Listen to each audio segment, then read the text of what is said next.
Je l'ai refait hier, puis j'ai mis toute notre équipe sur le party. Là.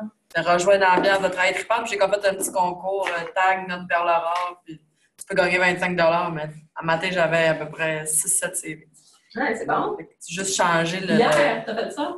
Oui, j'ai fait ça. À matin, t'avais déjà 6-7 CV versus là. un dans les médias traditionnels. En fait, c'était toutes les deux sur Facebook, okay. Mais c'est plus le ton que j'ai changé. Le ton? Ouais. Okay. Ouais. Je l'avais sponsorisé la première aussi.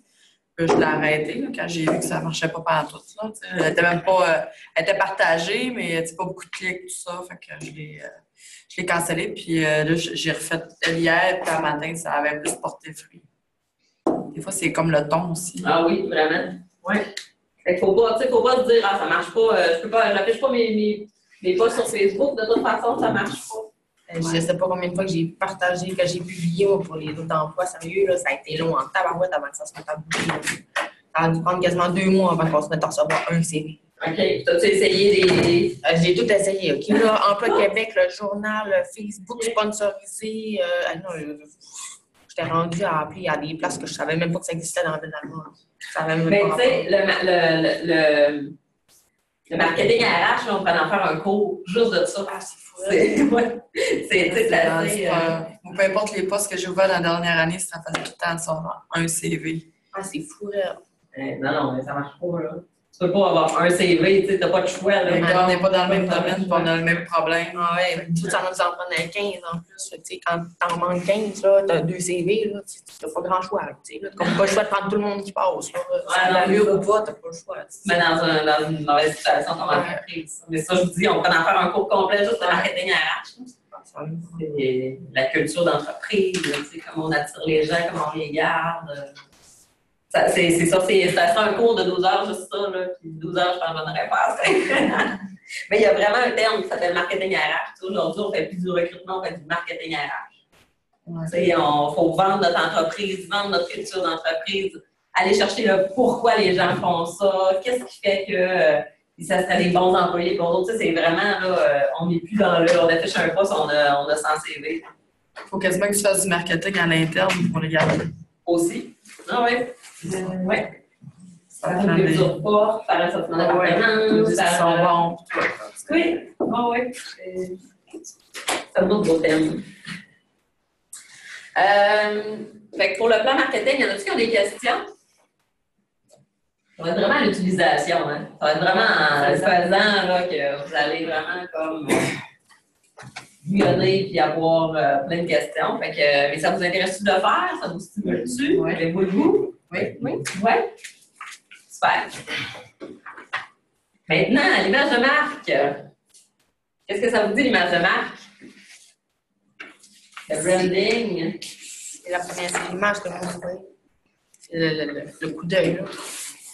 Ah, c'est flash, c'est hot. Tout le monde va me voir. C'est plate, ça passe vite. C'est la perception. Oui.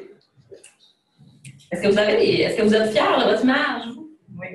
Oui. Je vous dirais comme c'est la première chose qui est importante.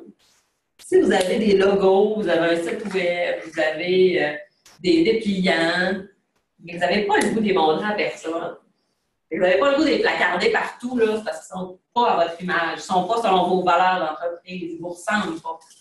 Quand vous avez un logo, quand vous avez des dépliants, quand vous avez des affiches, puis là, vous avez le goût de les mettre partout, là. Puis là, tu sais, vous avez une carte d'affaires que vous êtes fiers, tu sais, il faut que vous ayez le goût de le partager. Si vous n'avez pas cette envie-là, posez-vous des questions sur votre branding, posez-vous des questions sur votre image. Il faut que vous ayez envie vraiment, là, tu sais, que tout le monde le voit, que tout le monde est fier de ça. C'est vraiment... Ça veut vraiment dire qu'elle est cohérente avec vos valeurs, avec votre positionnement. C'est important que ça répète aussi la cohérence. Quand on a un branding, quand on a une image de marque, il faut qu'elle se retrouve partout. Pour que le client sache à qui il a affaire. Votre branding, il ne peut pas être un pour une sorte de client puis un pour l'autre. C'est à peu près la seule chose qu'on ne peut pas. Tu sais, je dis tout le temps, il faut que ça soit par rapport à votre pub, vous pouvez faire sur un client, tout ça. Mais là, votre branding, il faut qu'il faut qu'il vous positionne par rapport à toute votre clientèle. Vous devez avoir juste une image. Vous ne pouvez pas avoir un logo pour une, un logo pour l'autre. Sinon, vous faites des marques. Sinon, vous séparez vraiment la marque. Vous pouvez être une entreprise, avoir deux marques différentes, il n'y a aucun problème. Mais vous êtes mieux de faire deux marques distinctes. Si vous avez vraiment un gros flash, là, puis que vous n'êtes pas capable de dire, ben, ce branding-là, il ne répond pas aux besoins de telle autre clientèle, carrément séparé. Puis faites deux choses complètement distinctes. L'image de marque, c'est quoi? Dites-moi, vous autres, c'est quoi les images de marque qui vous viennent en tête? Qu'est-ce qui vous inspire? Qu'est-ce qui vous donne confiance dans une image de marque? La notoriété. Comment ça acquiert cette notoriété-là? De clients satisfaits. Oui, OK. Ça fait partie de l'image de marque. Vraiment, qu'est-ce que pense la clientèle de ton entreprise?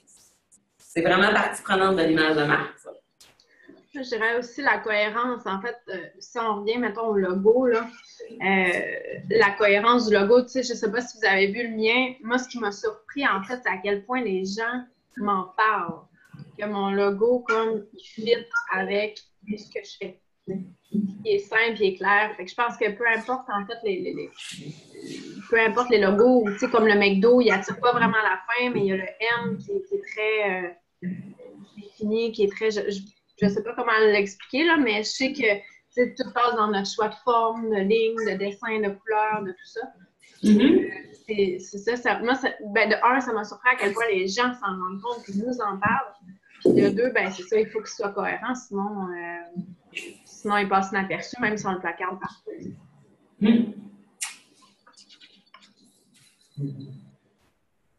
Sinon? Ben, je vais peut-être commencer par vous dire qu'est-ce qui rentre dans une image de marque. On a parlé tantôt de la satisfaction des clients. Puis vous l'avez à la page 15. Qu'est-ce qu'une image de marque peut comporter? Un logo, un slogan, une signature graphique. Quand on parle de signature graphique, ça peut être des couleurs qui sont toujours utilisées, des teintes. On peut parler d'une forme de police de caractère ou deux qui sont toujours utilisées, qui vont se retrouver partout. Sur votre site, sur vos dépliants, sur vos cartes, ça va toujours être les mêmes polices de caractère. Ça va toujours être les mêmes couleurs. Tu parlais de McDo. McDo, c'est quelle couleur? Qui ne le sait pas? Tout le monde le sait, les couleurs de McDo, ils n'ont jamais changé, c'est toujours les mêmes. Ils les regardent partout. Le clown, il a les mêmes couleurs. Le logo, il a les mêmes couleurs. C'est ça. C'est vraiment, là, si tu le reconnais, tu vois les couleurs, c'est les couleurs McDo. Après ça, qu'est-ce qui rentre dans une image de marque?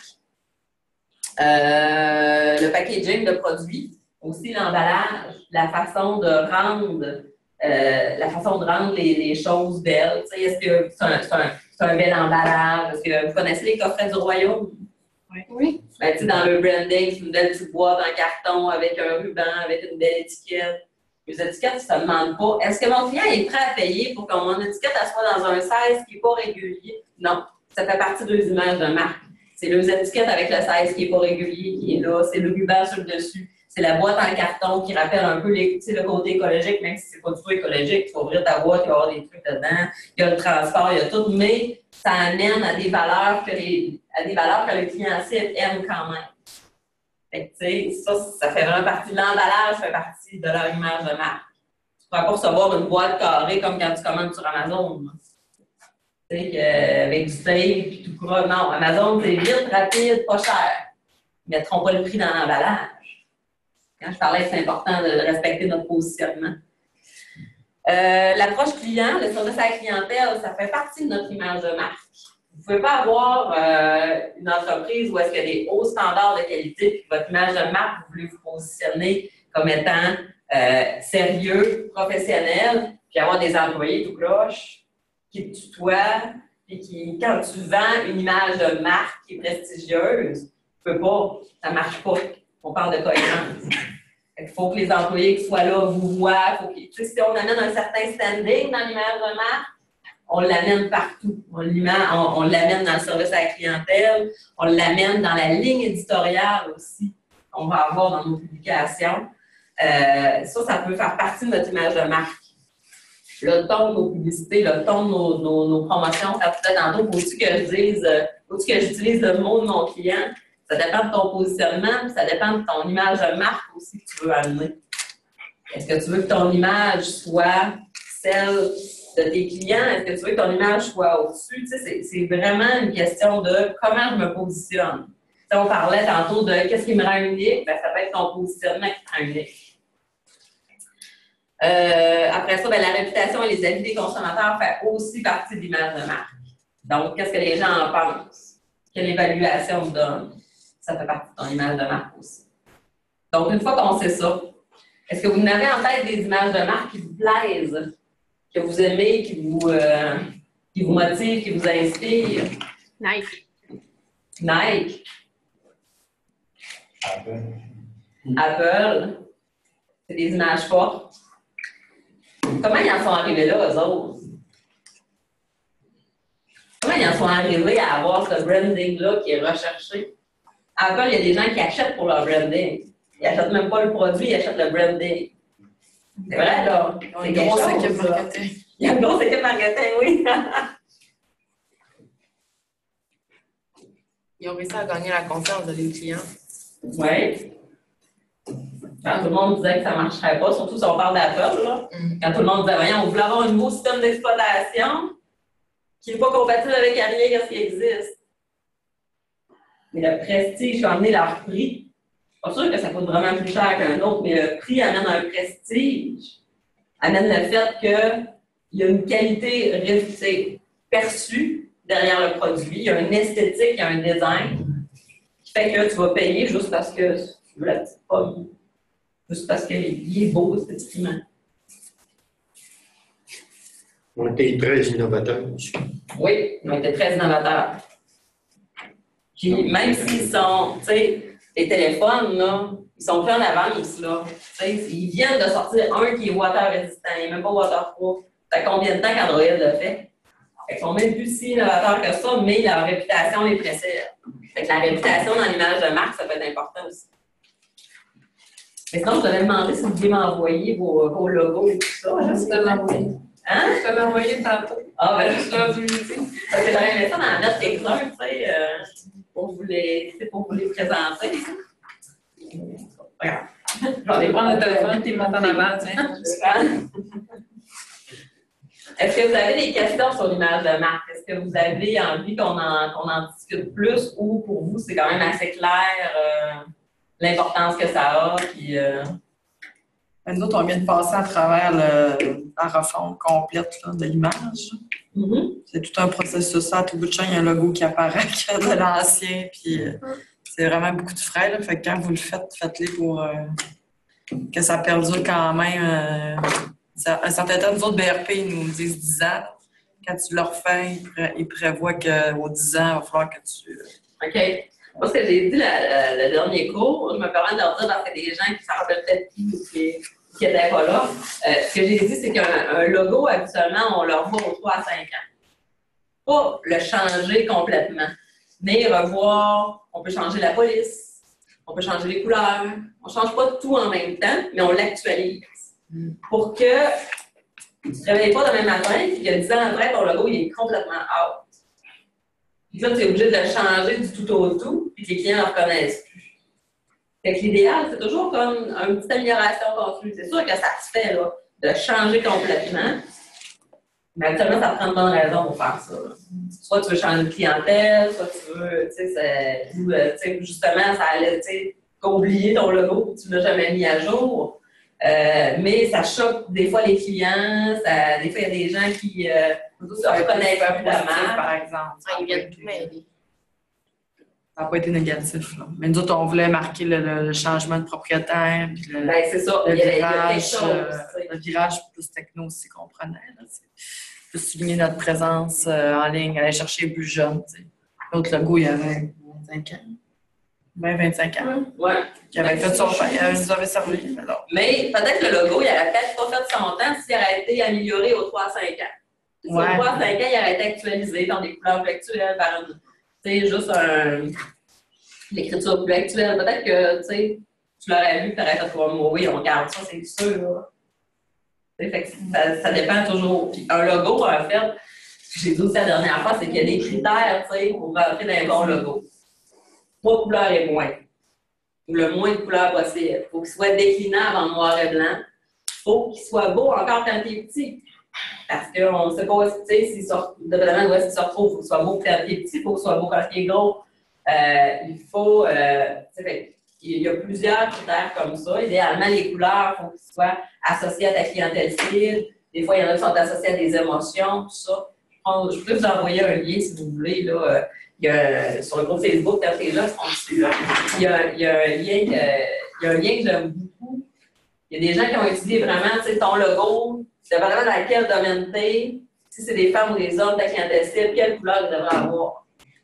Quelle couleur il devrait avoir, qu'est-ce qui devrait se retrouver sur le logo, qu'est-ce qui ne devrait pas se retrouver sur le logo. C'est intéressant de regarder votre logo et de comparer à ce qui est suggéré. Puis si vous dites, ah ouais, finalement, c'est vrai que ma couleur, c'est peut-être pas la bonne, mais ça pourrait peut-être être la prochaine chose que vous changez dans votre logo. Mais le logo, c'est toujours sur la simplicité aussi, puis détachable, idéalement. Souvent, on voit le logo avec le nom, mais souvent, il faut que le logo soit détachable, qu'on voit juste le logo, puis qu'on se souvienne c'est quoi. Avez-vous le goût qu'on rentre dans le marketing traditionnel? Je suis désolée, mais je me sens vraiment comme seulement nécessaire. Il faut qu'on en parle pour passer à la prochaine étape.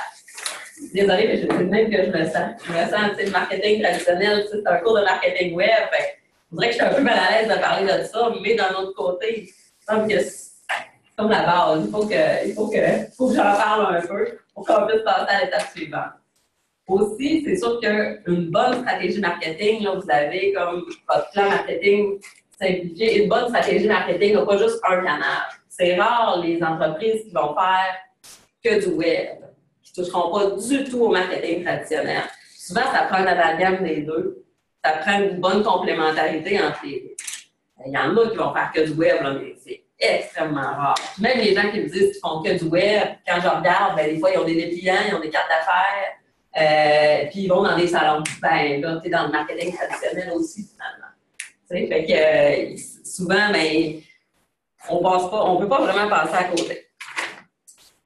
Donc, j'ai fait un petit tour d'horizon pour les médias plus traditionnels, télévision, radio, journaux, revues et journaux spécialisés, avec un peu les avantages et les inconvénients. Vous comprendrez que les inconvénients majeurs à eux autres, c'est le prix. Le prix, c'est ça. En plein ça. C'est ce que ça coûte. Et la difficulté de calculer le retour sur investissement aussi. Donc, une publicité qui passe à la télévision, tout ça pire d'un sondage, les gens complètent, ils complètent à combien de pourcentage? Écoute, je ne sais pas trop comment qui C'est BRP. jamais à 100% quand même, mais c'est tout le temps, tu sais, OK, fait que là, ça, c'est un bon moyen de calculer, mais tu sais, ça amène de la complexité. OK, comment t'as entendu parler de nous autres? OK, TV, il faut que tu le notes à quelque part, faut que tu le comptes. Trouver comment se démarquer. Il y en a tellement dans un journal. Là. Oui, mais c'est ça. Qu'est-ce que tu fais pour te démarquer? Là, la télévision, l'avantage de la télévision, c'est que tu es chez le client. Tu es vraiment dans son salon. Fait que, premièrement, il est super enclin à t'écouter. Il passe les annonces. Ouais, là, c'est ça. Ça, on est dans le désavantage. Donc, quand je parle des avantages, c'est vraiment comme il est dans son salon, il est cool, il est chez eux, fait qu'il est ouvert. Il n'est pas en mode t'as pas, je vais me faire vendre de quoi. Là. Non, il est ouvert, mais il faut qu'il passe le temps. Bon, là, ça se peut que si tu t'es enregistré, ça se passe. C'est le côté négatif. Maintenant, puis on passe les annonces. Ah ouais, de plus en plus. Puis avec toute la TV sur demande, ils n'ont pas d'annonces non plus, à part des annonces YouTube. Ouais, c'est ça. Puis ça te prend du beau matériel aussi. C'est pas accessible à toutes les entreprises. Non. Moi, je suis chanceuse, BRP me fournissent du beau stock puis tout ça, mais je m'imagine, on en fait toujours une spécifique au magasin, puis on en fait avec les images de skidoo, tout ça, mais c'est quelqu'un qu'il crée toujours de A à Z. Là, ça aussi, c'est des frais. Là. Très coûteux. Ouais. Puis, dans le fond, ce que ça fait, c'est que souvent les gens ça va te rendre plus crédible la TV. Les gens, c'est à la TV, ils vont faire comme ah, il est bien, il est à la TV. Ah, il est gars. Tu sais, souvent, c'est ça comme ce que ça va amener comme effet, c'est que les gens vont faire comme comment? La notoriété. La notoriété, oui, mais les gens vont vraiment comme faire. Souvent, tu sais, quand tu vois une entreprise locale qui est à la TV, les gens vont être impressionnés. C'est du prestige. Ils ont du budget. C'est du prestige, c'est ça. Sport DRC, il faut qu'ils l'écoutent. Ça, moi aussi. Moi, les enfants, ils voient rien que l'annonce Sport DRC, il faut qu'ils l'écoutent. Oui. Ça dépend de ce que tu vises. Ouais. Comme moi, chez nous, j'ai pas le corps. Fait que non, moi, tu viens pas me chercher, tu peux C'est pas pas venir me intéressé, chercher par ça. Non, c'est pas comme Puis, ça. à l'inverse, quand on a racheté, ben, on avait coupé pas mal la télé, puis il y a un client qui était venu nous voir puis qui était vraiment inquiet de notre avenir parce qu'il Quand nous il voyait. voyait à la télé. Puis là, il disait, je suis inquiète pour vous autres, je sais pas ce qui vous arrive, puis au contraire, on vend peut-être même. Mais... Et lui, il était inquiète pour vous autres. Ouais, mais il y a 80 ans. Ce monsieur-là, il écoute les annonces. C'est lui, il va ça dans le repas, il va voir tout ça de télécommande. Mais pourquoi il y en a encore? Parce que la combinaison son et image est quand même très efficace. Tu sais? Et là, je vais vous amener ailleurs dans le prochain cours en vous disant que vous allez pouvoir la voir en faisant des vidéos. N'importe quelle vidéo, vous allez pouvoir avoir ce mélange-là de son et image qui n'est pas aussi efficace sur YouTube ou dans d'autres médias, mais ça reste que ça, c'est efficace. Puis, ben, c'est ça, dans les désavantages, c'est que les gens, des fois, c'est là qu'ils vont faire d'autres choses pendant les pauses. Quand c'est pas enregistré d'avance, ben, c'est là qu'ils s'en vont.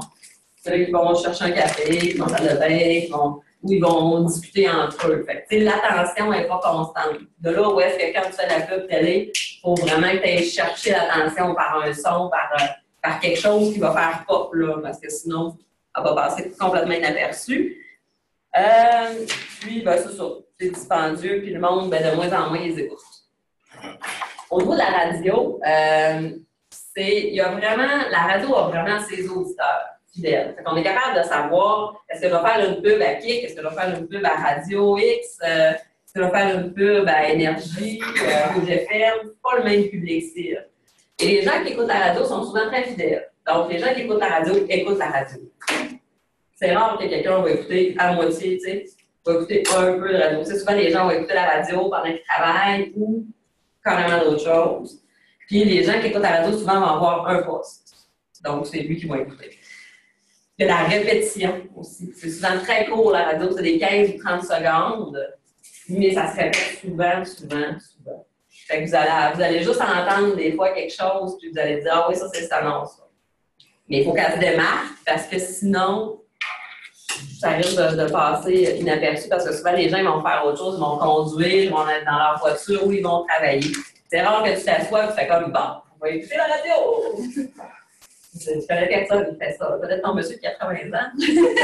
mais sérieusement, je connais pas grand monde là, qui s'assoit et qui écoute la radio. Fait qu'il faut toujours, quand tu fais une pub radio, il faut toujours que tu te dises, la personne n'a probablement rien pour noter. La personne est probablement dans son auto. Ou la personne est au travail et elle fait d'autres choses. Fait qu'il faut la faire dans ce contexte-là, la pub radio. Je crois pas, mais c'est comme en transformation aussi, parce que, mettons, moi, je vais arrêter pour écouter une émission de radio, mais en balado. C'est en balado-diffusion. Un podcast ou, tu sais... C'est des podcasts, là, avec des sujets précis. Ben, pas nécessairement, mais mettons, Radio-Canada, tu les as toutes en balado-diffusion, comme j'aime La soirée est encore jeune, c'est aucunement informatif et 100% divertissement. Tu sais, c'est pas pour moi... Okay. Le Radio-Can, il n'y a pas de pub, là, fait que c'est pas un bon exemple, là, mais en tout cas, tu comprends ce que je veux dire, on s'en va vers ça pareil. Oui. Puis comme j'écoute des podcasts, puis c'est des gros annonceurs comme Banque Nationale, il y en a un qui s'appelle Les Dérangeants, je sais pas si tu l'as écouté. Oui, ça me fait quelque chose. Bon, ben, c'est tous des entrepreneurs qui font le table ronde. Ouais. Ben, c'est pas mal le seul en français qui existe pour l'instant. Quasiment, ouais.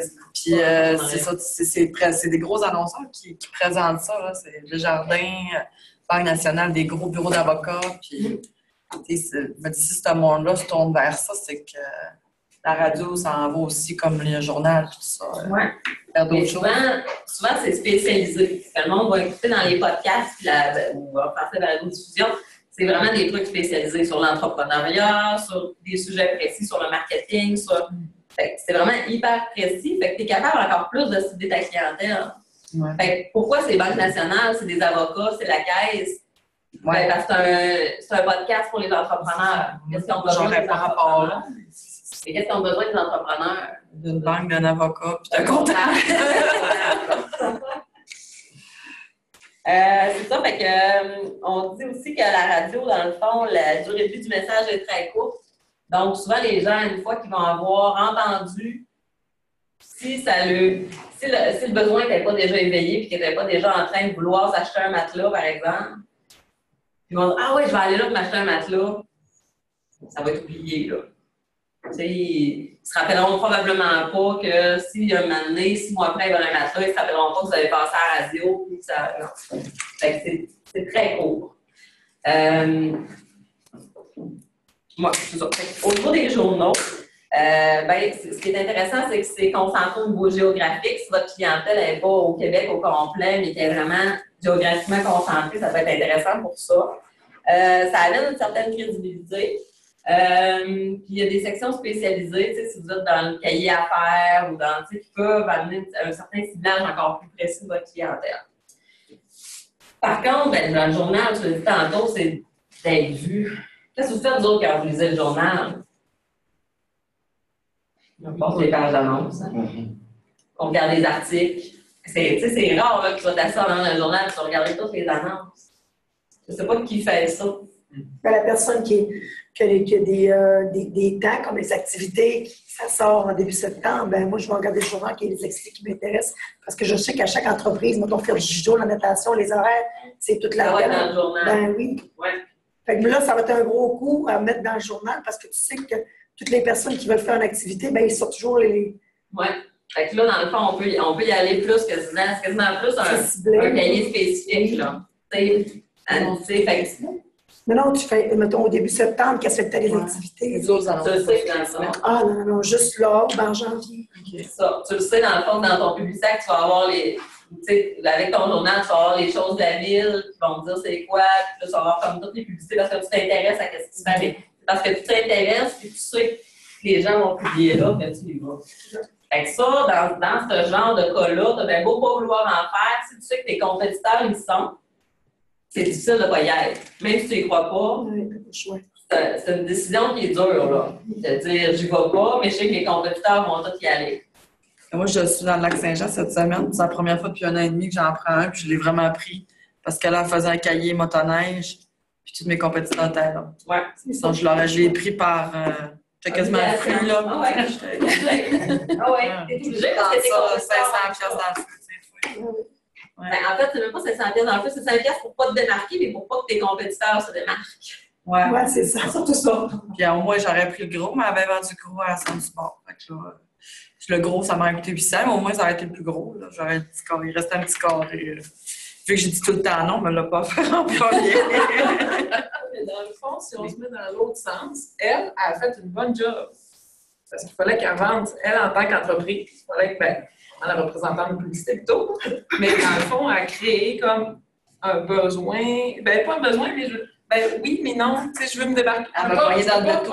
Oui, mais c'est ça, tu sais, dans le fond, elle, sa job de son boss. Là, tu comme client. Mais quand je vais calculer mon ROI, là.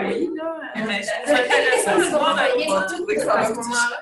C'est que tu as été obligé parce que tu as été obligé de te. Il a fait valoir que ses compétiteurs étaient là. Ouais. Fait que même si tu m'aimes pas, tes compétiteurs, ils sont tous. Mais je trouve le problème avec ces médias-là, c'est le ROI, justement. C'est ben trop cher parce que ça vaut rien, ça vaut plus rien. Ouais. Puis en fait, les médias traditionnels ne se sont pas encore adaptés. Ils essayent bien, tu sais, comme. Il faudrait qu'ils baissent le prix pour s'adapter. Ouais, la radio avec leur affaire de troc, de médias extra, puis tout ça, tu sais, mais. Encore là, tu sais, c'est du gossage, ça avance pas, tu contrôles pas. Je trouve pas. C'est un autre gossage. Ouais, c'est un même genre. J'ai pas fait Chopico. C'est un gossage. Oui, Chopico.ca. Les extras, Chopico, c'est comme tu bonifies des autres. Ouais. En fait, c'est que ça t'amène une clientèle qui aime les rabais. Oui, c'est ça. Est-ce que tu veux une clientèle qui aime les rabais? Ça se peut que oui. Ça se peut que non.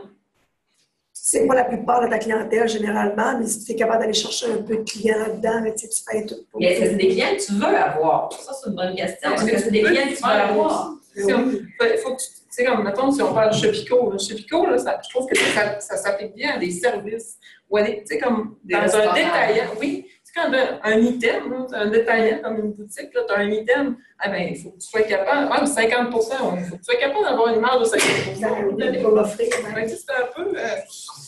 Mais en même temps, tu m'entends pas. Oui, je suis d'accord. Est-ce que tu veux des clients qui vont chercher avant tout le 50 %? Si toi, ton positionnement, c'est d'être le moins cher, oui.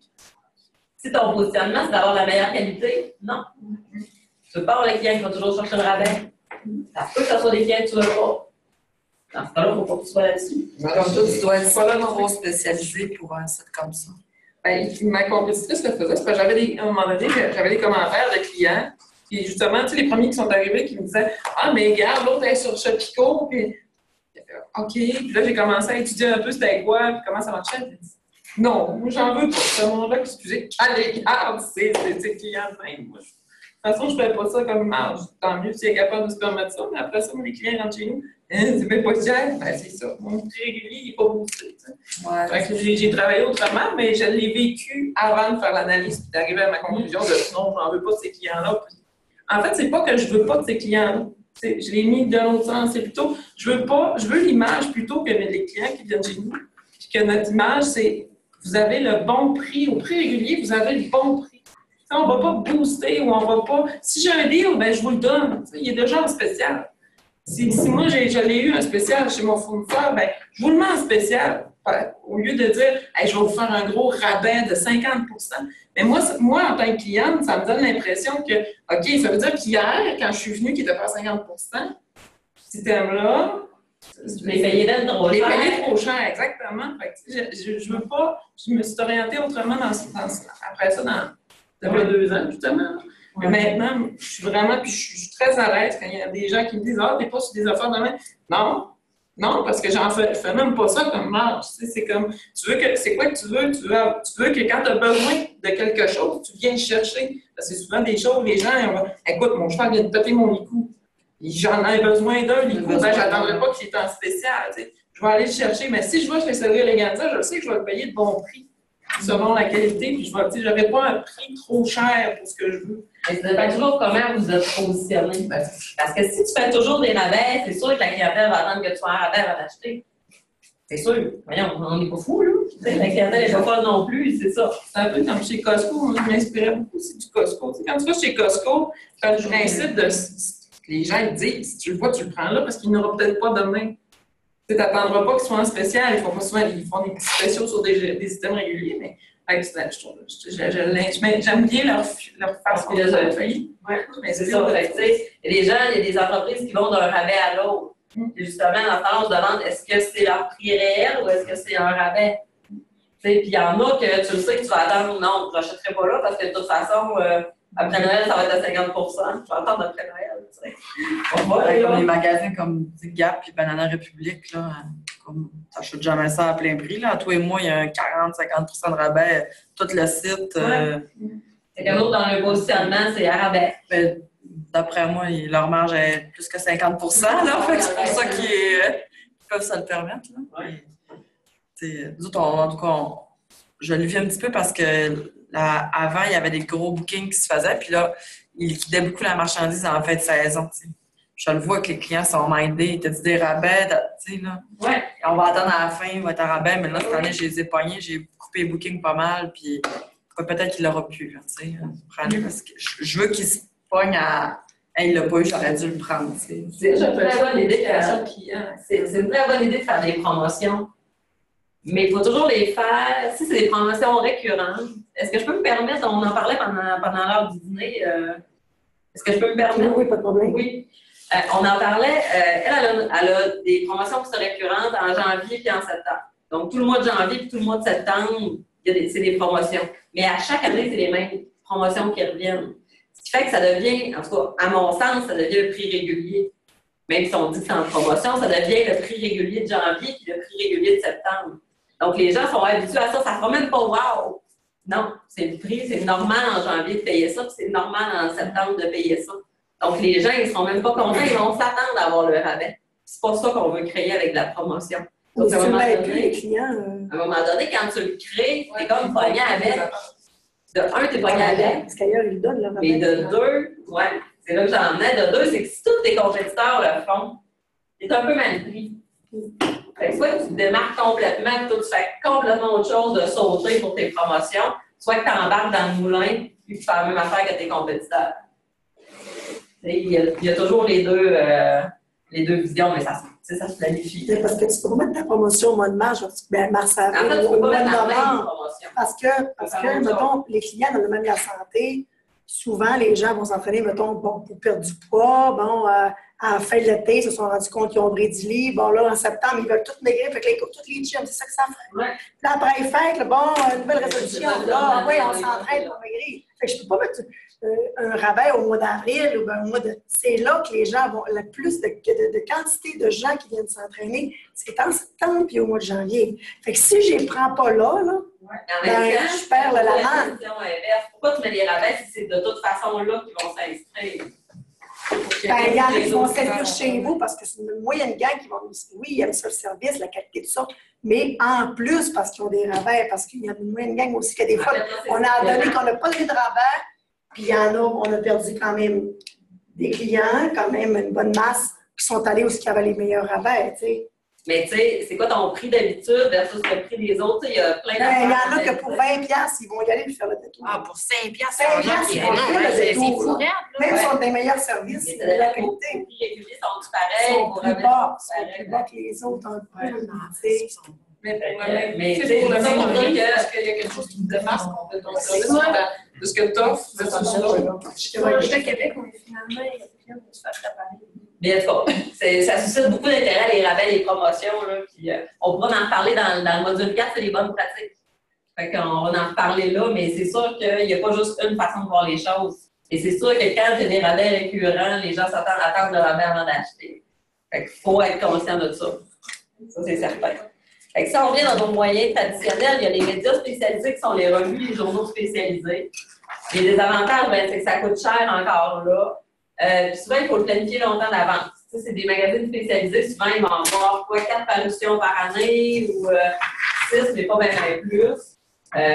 Par contre, la clientèle est hyper spécialisée. Souvent, ça a une durée de vie plus longue. Parce que quand tu t'abonnes à une revue spécialisée, ben, souvent, tu les laisses traîner, tu les consultes plus qu'une fois parce que le prix que tu vas payer pour la revue est plus grand. Fait que, les revues de l'ordre, des revues spécialisées dans votre domaine, ça peut être un investissement qui est intéressant quand même. Encore là, comment on peut faire pour calculer le retour sur investissement? Ben, des fois, c'est de donner un code promo qui va être que dans cette revue-là, ou là, je parle de promo, mais ça peut être vraiment d'avoir quelque chose de particulier qui fait que les gens, quand ils viennent, ils te disent qu'ils l'ont vu là. Ça peut être quoi, je ne sais pas. Là. Il y a plusieurs choses possibles, mais vraiment pour voir l'impact que ça a pour être en mesure de calculer le retour sur investissement. Avez-vous des questions sur les médias traditionnels? Quoique je ne suis vraiment pas une spécialiste, je vous le dis d'avance, ça. C'est pas vraiment mon créneau. Des questions, non? Okay. Au niveau des moyens traditionnels, on était dans les médias, dans les moyens, bien, il y a le référencement de la clientèle, soit par des clients directement ou par les partenaires. On parle souvent, quand on parle en web, on parle souvent de liens d'affiliés. En marketing traditionnel, c'est pas vraiment un terme qu'on utilise, mais c'est un peu le même principe. Qu'est-ce que ça vous dit, ça? Est-ce que vous l'utilisez, vous, dans votre entreprise? Référencement, est-ce que vous faites quelque chose pour mousser un peu le référencement? Ben, nous autres, je n'ai pas payé pour en faire, mais dans notre contenu, on essaye que ça soit vivant sur notre site, ça change pour mettre des mots-clés dans nos articles de blog. On est quand même au début là, de notre stratégie là-dedans. OK. Et est-ce que vous avez déjà essayé des choses pour que vos clients vous réfèrent d'autres clients? Ben, dans ce type de référencement-là, c'est un demande privilège. Puis quand en se connectant à leur compte privilège, ils peuvent me référer. Maintenant, ils vont me référer. Joanne veut s'acheter un côte à côte. Puis si Joanne a bien acheté un côte à côte et qu'elle n'était pas dans mon système, ben je donne 100$ de bon d'achat. Chez Sport DRC, pas 100$ cash, là, mais 100$ de bon d'achat qui me coûte dans le fond. Autour de 50$, dépendamment de ce qu'il va acheter. Je peux l'appliquer sur tout, par exemple. Je peux l'appliquer sur une machine ou sur... ça fait 3 mois que je l'ai, puis je dois être rendu à une dizaine de données de 100$. C'est super bon. Oui, le gars qui nous fournit le système de vente privilège, il capotait. Là. Mais je pense que nous autres, nos clients, ils ont vraiment un gros sentiment d'attachement à nous autres, à l'entreprise. Là, leur vendeur, c'est leur ami. C'est quasiment. Oui, c'est ça. En fait, tu as différents types d'acheteurs. Puis, dans le sentiment d'appartenance, vraiment super ancré, tu as vraiment le fan. Là. Le fan de On ta a du marque. monde l'hiver qui vient à tous les jours. Ben, c'est ça, c'est des fans. Ils viennent faire rien, ils viennent juste. Je viens de faire un tour, Ils jaser. viennent prendre un café, on a une machine à café. On a voulu l'enlever, mais on a dit non, on peut pas. Oh oui, il y en a qui viennent. Alain et Viviane, ils viennent tous les vendredis, là, et ils viennent jaser. Ils viennent jaser. Des fans de ta marque. Ouais, mais c'est des ambassadeurs, là. C'est Sandy puis tout ça, des relais, c'est des vrais ambassadeurs. Ils sont habillés de la tête aux pieds. Ils sont juste pas payés. Oui. C'est des vendeurs non payés. Fait qu'on leur jase, on leur donne ce qu'ils veulent, dans le fond. Ben, tout à fait. Ouais. Puis c'est toujours de voir combien ça vaut pour moi, une référence. Tu sais, quand on met en place un système de référencement comme ça, vous autres, vous avez donné 100 $. Vous avez décidé de donner 100 $. Parce que j'imagine que les gens qui sont référencés, s'il y a référence pour une paire de mitaines, tu vas peut-être être déçu d'avoir donné ton 100 $. Ah, moi, c'est pour vraiment une machine, là. Ben, c'est ça. C'est pas pour du vêtement, tout ça, ça marche pas, c'est un véhicule. Ouais. Fait que, tu sais, toi, tu as déterminé que ton coût d'acquisition de client, il vaut au moins 100 $. Qu'est-ce que ça te coûte d'habitude pour acquérir un client? Fait que souvent, c'est ça qu'on peut donner en référencement. Puis, des fois, on est mal à l'aise parce qu'on se dit, ben là, tu sais, je donne de l'argent. Il y en a qui le donnent vraiment en argent, là. Ouais. Toi, tu le donnes en rabais, c'est correct, mais il y en a qui le donnent en argent seulement. Puis, c'est de l'argent qu'ils n'ont pas investi ailleurs.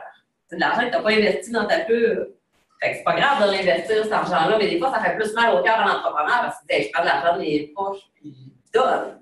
Ça paraît pire que de payer, tu sais. Mais tu donnes 500 $ pour une pub dans le journal, c'est correct. Mais ta pub dans le journal, peut-être qu'elle va t'avoir rapporté moins que 5 fois 100 $ Ouais. que tu vas avoir donné pour un référencement.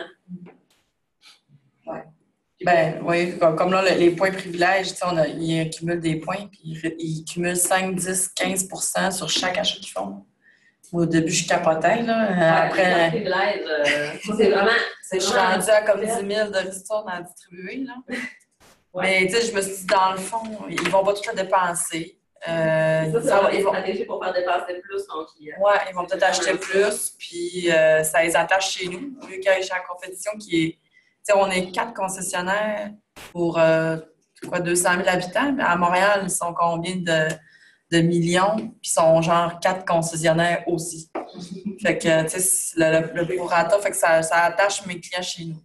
Ça démontre aussi notre amour pour le véhicule. Oui. Oui, il y a d'autres qui en vendent ça, moi j'en vends à 365.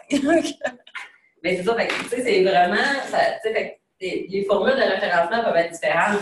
Et juste de demander de référer des gens. Quand votre sentiment quand la confiance est établie avec les clients, quand vous avez des femmes, des fois, ça peut absolument rien vous coûter. Je vous dirais que la barrière principale que je vois à ça, moi, c'est qu'on n'ose pas demander. C'est très rare qu'on ose demander. As-tu été satisfaite? Ah oui, je suis super satisfaite. T'aurais-tu 3 noms à me donner pour que je les appelle pour voir s'ils voudraient. Comment? Ça fait marketing. Marketing de réseau, c'est sûr qu'ils utilisent beaucoup le référencement, mais ça reste que ça fonctionne. Parce que quand tu appelles quelqu'un, il y en a aussi des vendeurs de viande itinérants qui font ça. Là. Je ne sais pas si vous avez déjà vu ça chez vous. Là, tu te fais appeler, puis ouais, telle personne a donné ton nom. Ah ouais, ça peut me l'appeler après. Fait que vous demandez pas ça à n'importe qui, pas avec quelqu'un avec qui vous n'avez pas un bon lien de confiance. Mais quelqu'un qui est réellement satisfait, pas après un achat à 2 $. Si vous voulez vendre quelque chose à 2 $, vous ne demandez pas de vous référer 4 clients. Mais par contre, dépendamment de vos industries, quelqu'un avec qui le lien de confiance est vraiment établi, c'est-à-dire que je suis en train de développer le marché, est-ce que tu aurais des gens qui pensent qu'ils ont un besoin similaire à toi que tu connais? Est-ce que ça te tenterait de me parler de moi? Est-ce que ça te tenterait de me donner leur nom pour que je les contacte? Tu sais, ça dépend toujours de comment c'est fait. Oui.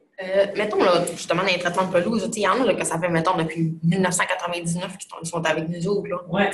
À quelque part, on a un certain lien de confiance, mais tu n'es pas nécessairement proche d'eux autres. J'ai jamais vu de ma vie, eux autres. Là. Mais ça serait-tu, mettons, des clients qui seraient plus propices à me donner des références, justement? Oui. Vu qu'ils sont là, ça fait plusieurs années. Oui, parce que tu te dis, ben là, ça fait plusieurs années qu'ils sont avec nous autres, probablement que ils nous aiment. Oui, c'est ça, ils sont satisfaits. Ils t'aiment ou ils sont très fidèles pour on ne sait pas quoi, là, par facilité peut-être, mais parce que ça marche, ça fonctionne, ils reviennent avec nous autres, mais c'est sûr que il y a un attachement quelconque. C'est peut-être pas un attachement affectif, c'est peut-être au niveau technique que ça fonctionne, ça ne pose pas de problème. Mais puis il n'y a rien, tu sais, moi je dirais tout le temps, dans des choses de référencement comme ça, essayez toujours gratuitement au début. Puis après, si ça ne marche pas, ben là, vous pouvez donner un petit moment. Mais tu sais, souvent, on s'empêche de l'essayer gratuitement parce qu'on est trop mal à l'aise. On se dit, ah, ils vont attendre quelque chose en retour. Si vous le demandez, vous négocierez quelque chose avec. Tu sais, mais des fois, on faut attendre que la personne demande, ah ouais, ben tu me donnes quelque chose pour ça? Qu'est-ce qui t'intéresserait? Il n'y a rien de mal à le demander directement, là, puis à l'offrir. Mais encore là, je vous dis, c'est vraiment au niveau du lien de confiance. Moi, avant d'être à Forgescom, j'étais coach d'affaires. Mes clients, le lien de confiance était vraiment établi. Ça fait 6 mois que je suis quelqu'un en affaires. Puis, tu sais, que je lui demande, oui, c'est sûr. Puis, tu sais, même si c'est quelque chose qui pourrait être confidentiel, les gens disent, oui, c'est sûr, j'ai telle personne à donner. Mais quand je ne le demandais pas, ils ne me le disaient pas. Et quand je le demandais, il me le donnait comme très gratuitement. Il ne s'attendait à rien en retour. Ça lui faisait tellement plaisir. Il n'avait pas dit, ah oui, tu dis que c'est moi qui donne son nom, tout. Et ça dépend beaucoup du secteur d'activité. Comment vous pouvez aller susciter ce référencement-là? Ça dépend beaucoup de votre Ça dépend de ton volume aussi. Parce qu'un peu aléatoire, là, chez nous, c'était une problématique. Puis moi, c'était dur pour les employés à gérer. Là, comme, il y avait tout le temps le maudit 10 %. L'ancien propriétaire donne un 10 à toi, mais pas à toi. Toi peut-être, toi peut-être. Des fois oui, puis des fois non. C'était vraiment difficile pour les employés à gérer. D'où pourquoi j'ai amené la carte privilège, parce que moi, j'étais écœurée. Un gars qui arrive, je le connais pas. J'ai acheté un skidoo en 92, puis en 2002, je veux 10 OK, bon. Mais lui qui vient à tous les ans, qui change tous les ans, mais qui n'est pas gratuit et ne demande pas, lui, il n'y a rien. Fait que, moi, je veux que ça soit établi clairement. Genre, des clients qui étaient vraiment frustrés. Mais dans le fond, lui qui crie le plus fort dans le magasin, c'est lui qui l'avait. C'était un peu ça, la voix. Puis je les comprends, les employés, parce que quand ça crie, puis tu n'as pas de cadre clair ou de garocher, c'est ça. Fait que, mais moi, je voulais que. C'est oui, tout le monde va avoir 100$ si tu me réfères à quelqu'un, puis tu as complété le formulaire, là, parce que maintenant, comme au début, là, il a fait, ouais, mais je t'ai référé à Joe. Là, ben oui, tu seras plus formulaire, non? Ah, ben là. La prochaine fois. C'est ça. Les références, ça dépend de ton champ d'activité aussi. Comme moi, je pense, un exemple, aux assurances. Tu sais, quand le mot dit non, là, puis fait que là, tu n'oses pas trop dire des noms parce que tu sais qu'après ça, il va les achaler, les gens, les assurances. Fait que moi, ça me vraiment à l'aise de donner non à ma soeur et à ma mère, puis parce que les autres, on a toutes des assurances. Fait qu'il n'y a personne qui va se faire comme écœurer, excuse-moi, en guillemets, là. Par ça. Fait que moi, je reçois, ben, tel m'a donné votre nom. Je fais comme, non, ça va être correct. J'en veux quasiment à la personne qui a donné mon nom. Fait que moi, je ne suis pas du genre à dire, donne-moi 5 références, après, je vais aller les appeler, puis je vais aller comme les écœurer, les taper. C'est ça qu'il faut vraiment trouver. J'ai de la misère avec ça. Trouver ça avec quoi on est à l'aise. Tu sais, ça peut être juste, tu sais, puis toi, si tu n'es pas à l'aise de le demander gratuitement, ben, tu peux offrir un 10 % de rabais, ou tu peux offrir. Justement, comme je vous disais, le coût de ton acquisition clientèle, comment ça t'aurait coûté d'habitude d'aller chercher ce client-là? Tu peux le donner à la personne qui te l'amène. Ça se fait beaucoup en B2B aussi, en business to business. Fait que, moi, je suis une entreprise, puis je t'amène un client ou je te réfère un client. Souvent, le consommateur final ne le sait pas, mais il y a quand même une transaction qui s'est faite entre les deux entreprises. Le client, il n'y a rien, lui. C'est juste la personne qui l'a amené. Oui. Souvent, tu sais, moi, je coach d'affaires, puis là, je ne le faisais pas, là, je vous donne ça en exemple, mais je coach d'affaires, puis le monde que je coach, ils ont toujours besoin d'un comptable. Puis j'ai un comptable que je connais bien, puis j'y réfère, puis si la personne va avec, ben, de 10 % de la première année de ce qu'il fait avec. Ça, c'est des choses qui peuvent se faire aussi entre entreprises. Fait que quand vous allez essayer de développer des partenaires d'affaires, ça fait partie du marketing traditionnel aussi. Puis, je n'ai pas pour être vraiment original là-dedans. Vous n'êtes pas obligé toujours d'avoir des cartes, d'avoir un 10 % ou, vous pouvez vraiment essayer d'y aller, puis vraiment avec votre créativité par rapport à c'est quoi. Par exemple, j'étais allée dans une chambre d'hôtel il n'y a pas longtemps, puisque j'ai vu, il y avait un café dans l'hôtel, un café qui est comme associé à l'hôtel. Puis, dans l'hôtel, il y avait un post-it sur le miroir. C'est comme, hey, la première affaire, tu fais comme, ils n'ont pas fait le ménage comme il faut. Mais non, tu sais, c'est un 10 % de rabais que tu peux prendre, puis tu peux aller au café dans la face pour prendre 10 % sur un café. Fait que ça, c'est une façon de l'hôtel de te référencer du monde, puis le monde, il faut qu'il donne le 10 %. Fait que le café en face, il prend 10 % mais il sait en plus combien de monde ils ont référé de l'hôtel. Fait que ça peut vraiment être fait de façon très originale. On peut amener ces référencements-là dans le marketing en ligne aussi. Souvent, vous allez voir sur Facebook, tag un ami qui pourrait, tantôt tu me disais, tag un ami qui pourrait t'intéresser, tag de notre perle rare qu'on veut recruter, ou tag un ami qui pourrait être intéressé par ce produit-là. Ça en est du référencement. C'est rien d'autre que ça. C'est du référencement, mais on est rendu sur le web dans le référencement. Puis ça, il n'y a pas personne qui va s'attendre à avoir un retour. À moins que comme ça les concours qui disent tag 2 personnes qui voudraient gagner telle affaire. Oui, la personne elle a quelque chose en retour, mais c'est pas un pourcentage, c'est pas. Après ça, dans dans le traditionnel, ben nécessairement, on a le cold call. Est-ce que vous l'avez déjà fait? Oui. Ben, pas dans ce job-là, mais avant, oui. Fait que ça, c'est tout un art, là. Vous avez la voix, donc appeler le client cible, puis ça ne fait pas un B2B. En B2C, on oublie ça, là, on ne va pas appeler. En fait, ça peut se faire quand notre produit se vend cher et qu'on n'a pas un grand volume, mais si tu fais du traitement de pelouse, tu vas commencer à prendre ton bottin et à appeler tout le monde, ça peut être lourd. Je l'ai fait. Ça peut se faire dans certains quartiers. Comment? Je l'avais fait, mais en tant qu'employé. En tant qu'employé, oui. Ouais, moi, c'est la boutique La Mercier. Elle me sortait des feuilles de bottins téléphoniques quand j'avais à appeler.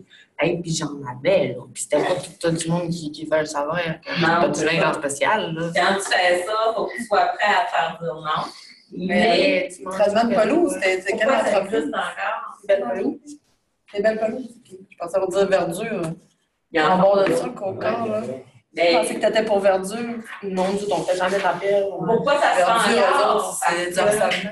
Pourquoi ça se fait encore? Parce que ça marche. C'est pour ça que ça se fait encore. L'affaire, la liste là, que le Canada a créée, ça a-tu nuit à ça? Où on peut se positionner comme disant on ne veut pas avoir aucune télémarketing? Oui, sûrement. Mais tu vois, comme entrepreneur, là, tu l'auras pas nécessairement, cette liste-là. Là. Souvent, quand tu vas téléphoner, ben, comme je dis, habituellement, c'est pour un service qui coûte un peu plus cher. Fait que tu vas essayer de le faire personnaliser. Ouais. Mais ça veut dire que cette liste-là, c'est fantôme. C'est bien rare. Dans le fond, le pendant du cold call, maintenant, c'est le code email. C'est beaucoup plus qu'on va parler la semaine prochaine. Ça, il faut faire attention à la loi C-28.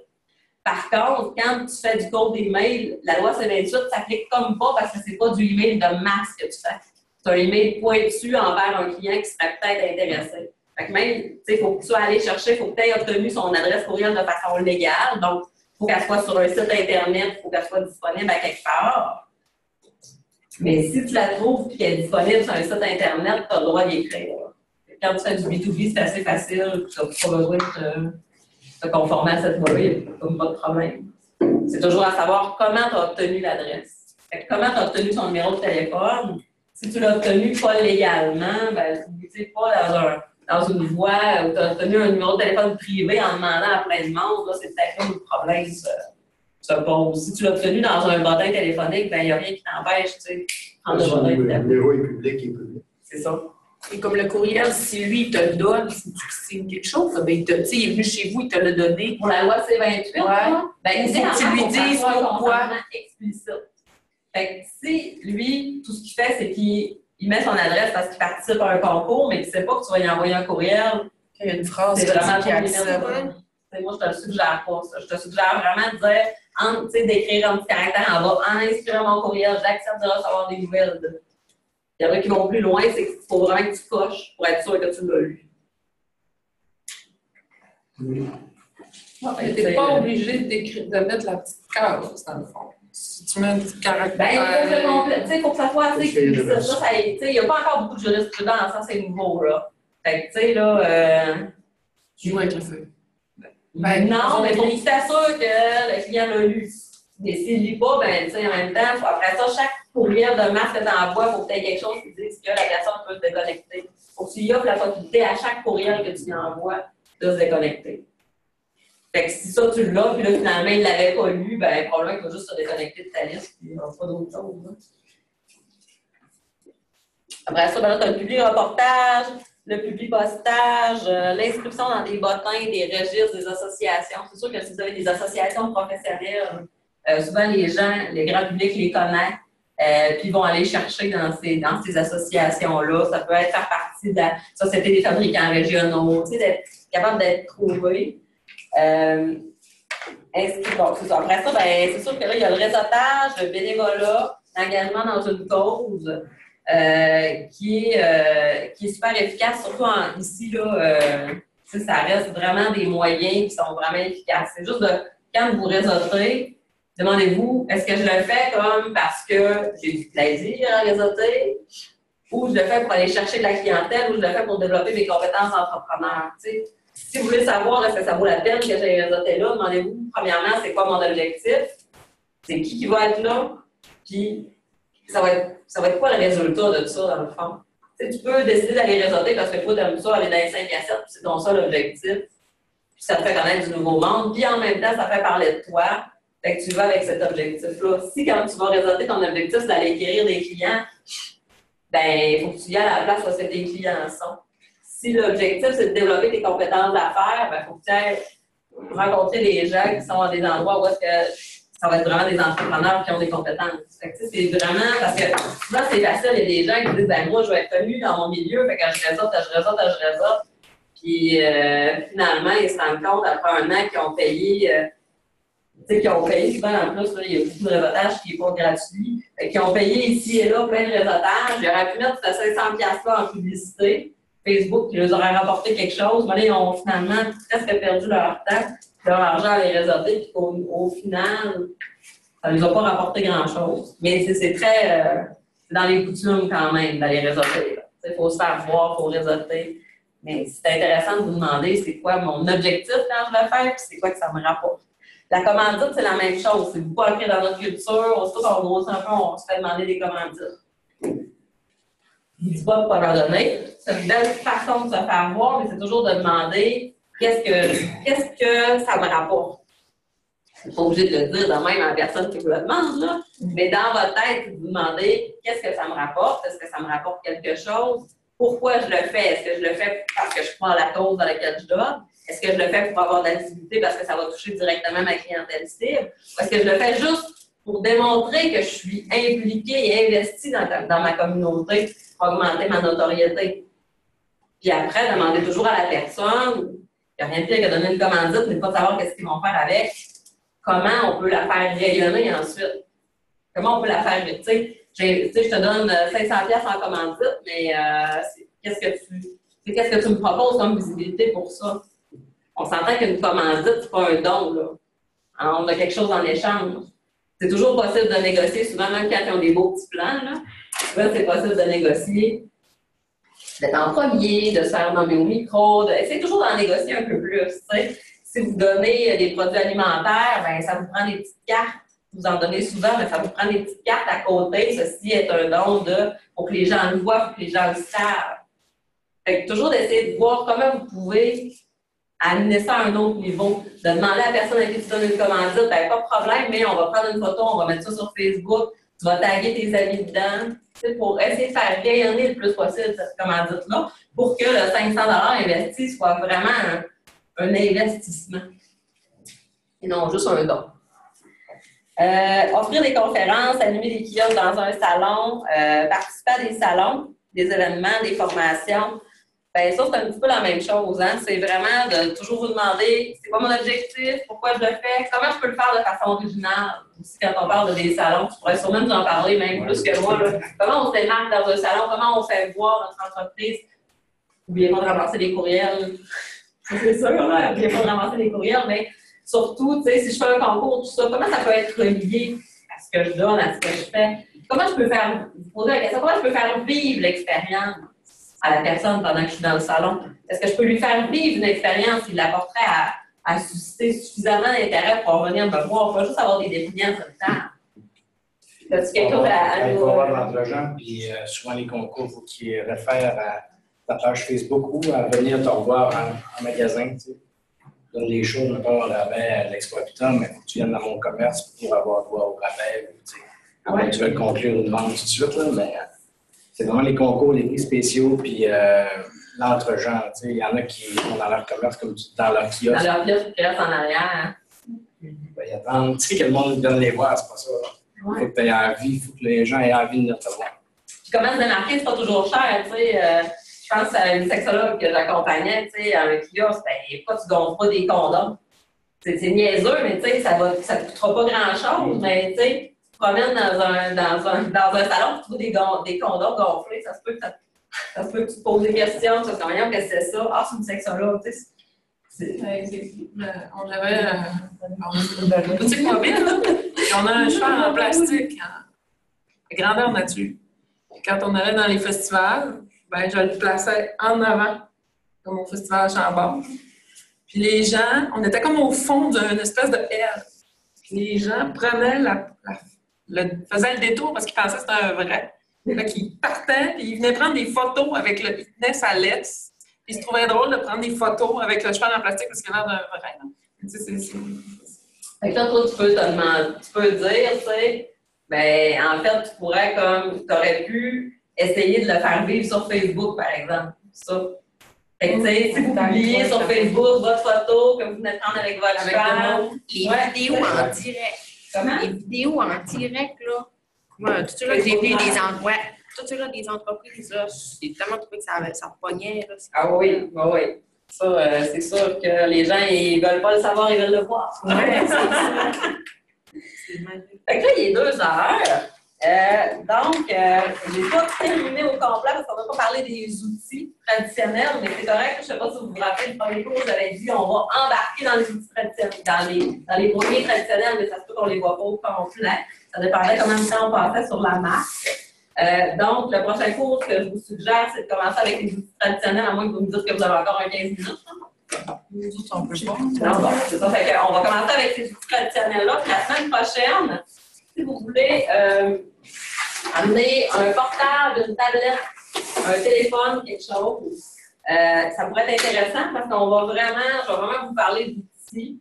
Je ne parlerai pas juste comme généralement de choses, je vais vraiment vous nommer des outils, vous parler d'outils. Je ne sais pas comment vous êtes, mais moi, je sais que je suis j'aime ça voir de quoi ça a l'air. Je vais vous partager mon écran, j'ai mis plein d'imprimes écran pour vous montrer de quoi ça a l'air, mais c'est fun des fois de le voir en live, là, d'aller déjà sur les sites, tout ça. Fait que je n'ai pas pour apporter ça. Puis, vous avez encore